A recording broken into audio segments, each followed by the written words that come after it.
table ronde économique, une contribution au dialogue public-privé.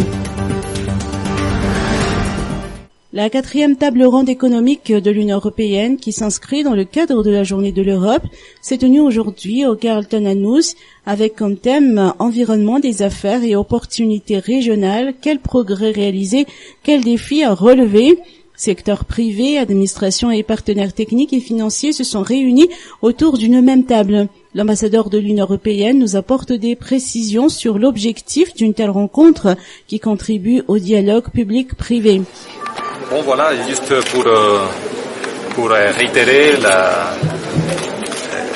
l'importance, l'utilité de ce mécanisme de dialogue qui a été mis en place conjointement par le gouvernement de Madagascar et par l'Union européenne pour favoriser un forum d'échange avec le secteur privé et pour continuer à identifier d'un côté les opportunités pour la croissance durable, le développement et le renforcement du climat des affaires et des investissements à Madagascar et d'un autre côté apporter des solutions. Parce qu'effectivement, il s'agit d'un dialogue, mais il s'agit d'un dialogue orienté à l'action.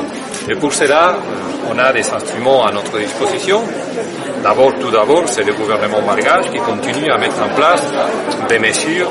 Et Monsieur le ministre vient de le mentionner, le guichet unique pour l'agence d'exportation, l'APEX, de notre côté, et l'Union européenne, qui est le principal partenaire économique et commercial de Madagascar, avec le programme PROCOP, avec notre accord de partenariat économique, avec le programme PADEIR en matière de développement rural, tout un paquet d'interventions, RINDRA, AFAFI Nord, AFAFI Sud, pour continuer à avancer et pour améliorer les conditions de croissance du pays. Alors un dialogue très fructueux avec des échanges très dynamiques qui doit avoir une continuation et qui doit être toujours orienté à passer à l'action pour prendre des mesures concrètes pour continuer à appuyer l'émergence économique de Madagascar.